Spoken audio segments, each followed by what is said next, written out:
Please subscribe Sadhguru Sai Creations.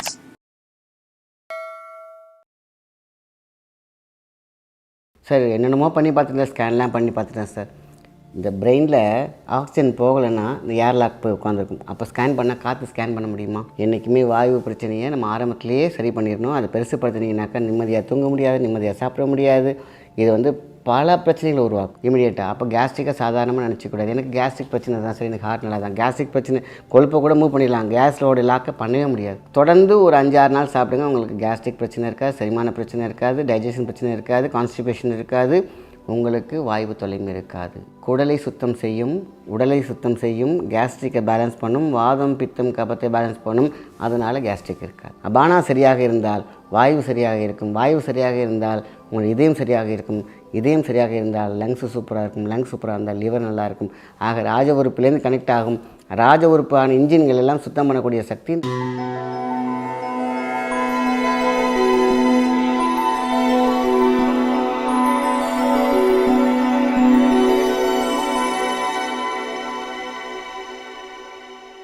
வணக்கம். உங்கள் மாயன் செந்தில்குமார். இன்றைய பதிவு மிகவும் முக்கியமானது. நம்ம பார்த்திங்கன்னா வாயு தொல்லை. இந்த வாயு தொல்லை பார்த்திங்கனாக்கா சார் நினச்சிக்கோங்க, வாயு தானே அப்படின்னு வச்சுக்கோங்க. வாயுவை ஸ்கேன் பண்ண முடியாது. நிறைய விஷயங்கள் பார்த்திங்கனாக்கா இந்த கேஸ்ட்ரிக் தான் போய் உட்காந்துருக்கும். தீராத தலைவலி அப்படின்னு சொல்லுவாங்க. சார் என்னென்னமோ பண்ணி பார்த்துட்டேன், ஸ்கேன்லாம் பண்ணி பார்த்துட்டேன் சார். இந்த பிரெயினில் ஆக்சிஜன் போகலைன்னா இந்த ஏர்லாக் போய் உட்காந்துருக்கும். அப்போ ஸ்கேன் பண்ணால் காற்று ஸ்கேன் பண்ண முடியுமா? தெரியாது. பட் ஏதோ ஒரு பிளாக் இருக்குது, என்னமோ தெரியும் நினச்சிட்டு இருப்பாங்க. அதான் சொல்லுவாங்க இல்லையா, சின்ன ஒரு பிரச்சனை இருக்கும், பெரிய பிரச்சனையாக நம்ம கன்சிடர் பண்ணிகிட்டு இருப்போம். பெரிய பெரிய இடத்துலலாம் மருந்து பார்த்துட்டு தோற்று போயிருப்போம். அது குட்டியோண்டு யார்? என்றைக்குமே வாயு பிரச்சனையை நம்ம ஆரம்பத்திலேயே சரி பண்ணிடணும். அதை பெருசுப்படுத்தினீங்கனாக்கா நிம்மதியாக தூங்க முடியாது, நிம்மதியாக சாப்பிட முடியாது. இது பல பிரச்சனைகளை உருவாக்கும். இது அனுபவிச்சவங்களுக்கு மட்டும்தான் தெரியும் இந்த கேஸ்ட்ரிக்கோடைய ப்ராப்ளம். என்னப்பா போய் வாயு தொல்லையை பெரிய பிரச்சனையாக பேசுகிறாம்பாங்க. அது பெரிய பிரச்சனை தான். எந்த பிரச்சனையை வேணாலும் சரி பண்ணிடலாம். ஆனால் வாயு பஞ்சபூதமாகிய அந்த வாயுவை நம்ம மதித்து கரெக்டாக சாப்பாடை கரெக்டான நேரத்தில் சாப்பிட்டு சில விஷயங்களை கரெக்ட் பண்ணணும். ஆரம்பத்திலே கேஸ்ட்ரிக் பிரச்சனை ஆரம்பத்திலே தூக்கணும். எதானே பார்த்துக்கலாம் அப்படின்னு நினச்சிக்கிட்டு அது ஒரு சுகமாக ஒரு இன்பமாக பார்த்துக்கலாம் அப்படின்னு நினச்சிக்கினாக்கா அது மிகப்பெரிய துன்பமாக மிகப்பெரிய சாபமாக அமையும். அது பார்த்திங்கன்னா உங்களுக்கு உள்ளே உட்காந்துருக்கும் நெஞ்சில், அதாவது ஹார்ட்டில் இருக்கக்கூடிய வென்ட்ரிக்கல் பார்த்திங்கன்னா பிளாக் கொழுப்பில் தான் இருக்கக்கூடிய ஏர் பிளாக்லேயும் பிரச்சனை தான் வரும். இமீடியட் டெத் கொடுக்கும் இமீடியட்டாக. அப்போ கேஸ்ட்ரிக்கை சாதாரணமாக நினச்சிக்கூடாது. எனக்கு கேஸ்ட்ரிக் பிரச்சனை தான் சார், எனக்கு ஹார்ட் நல்லா தான். கேஸ்ட்ரிக் பிரச்சனை கொழுப்பை கூட மூவ் பண்ணிடலாம், கேஸோட லாக்கை பண்ணவே முடியாது. அதாவது அன்பிரேக்கபிள் ஏர் பிளாக்னு சொல்லுவாங்க. அப்படியே உட்காந்துருக்கும், நீங்கள் பஞ்ச் பண்ணால் கூட உங்களுக்கு அதை உடையாத அளவுக்கு அன்பிரேக்கபிள் ஏர் பிளாக் அப்படின்னு சொல்லுவாங்க. ஸோ அதான் சொல்லுவாங்க, ஒரு அழகான சித்தர் ஒரு பாட்டு ஒன்று இருக்குது, இதயத்தில் இருக்கும் வாயுவை நீக்கவும். இதயத்தில் பல பேருக்கு இன்றைக்கி இருக்கக்கூடிய ட்ரெண்டில் 99% பார்த்திங்கனாக்கா பிளாக் இருக்கும். அது ஏர் பிளாக்காக தான் இருக்கும். அடுத்து தான் பார்த்திங்கன்னா கொலஸ்ட்ரால் இந்த மாதிரி இருக்கும். அது இன்றைக்கி தரங்கெட்ட உணவுனால் லிவர் கெட்டு போகிறதுனால நல்ல கொழுப்பையும் கெட்ட கொழுப்பையும் பிரிக்காமல் ஹார்ட்டில் போய் உட்காந்துருக்கும். இதை நம்ம தவிர்க்க முடியாத ஒன்று. ஆனால் ஏர் பிளாக், அதனால் எதுக்கு இவ்வளோ டீட்டெயிலாக சொல்கிறேன் அப்படின்னா, நம்மளுடைய கேஸ்ட்ரிக் பிரச்சனையை அசால்ட்டாக விட்டுறாதீங்க. அதனால தான் இப்போ ஒரு சூப்பரான விஷயம் ஆரம்பத்துலேயே சரியும். ஹைப்பராக இருக்கக்கூடிய கேஸ்ட்ரிக்காக இருந்தாலும் குட்டியூண்டு சின்ன மேட்டரை சரி பண்ணலாம். ஒரே ஒரு லெமன் தேவைப்படுது. நைட்டை மட்டும் 4 கட் பண்ணிக்கோங்க, பீஸாக எடுத்துடாதீங்க. அப்படி தாமரை மாதிரி லைட்டாக கட் பண்ணிக்கணும், தாமரை மாதிரி. அழகாக பால், பெருங்காயம், ஜீரகம், சோம்பு, இந்த 3 பால், பெருங்காயம், சோம்பு, சீரகம் இது எல்லாத்தையும் பவுடர் பண்ணி வச்சுக்கோங்க. அழகாக அந்த லெமன் பார்த்திங்கன்னா 4 கட் பண்ணிங்கன்னா அப்படி விரித்து வச்சுருங்க. ஃபுல்லாக கட் பண்ணிட வேண்டாம், அதில் அப்படியே உள்ளே போட்டு வச்சுருங்க, அப்படியே க்ளோஸ் பண்ணிவிடுங்க. சரிங்களா?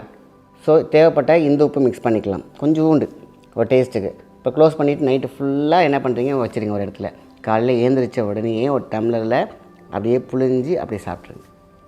அவ்வளோதான். தொடர்ந்து ஒரு 5-6 நாள் சாப்பிடுங்க. உங்களுக்கு கேஸ்ட்ரிக் பிரச்சனை இருக்காது, செரிமான பிரச்சனை இருக்காது, டைஜஷன் பிரச்சனை இருக்காது, கான்ஸ்டிபேஷன் இருக்காது, உங்களுக்கு வாய்வு தொல்லையும் இருக்காது. பாருங்கள், சிம்பிள் மேட்டரில் முடிஞ்சிச்சா? சரி, அடுத்தது இது என்னால் இதெல்லாம் பண்ணிகிட்டு இருக்க முடியாது, நான் என்ன பண்ணுறது? கடை சரக்கு அப்படின்னு சொல்லுவாங்க. வில்வாதி லேகியம் நாட்டு மருந்து கடையில் கிடைக்கும்.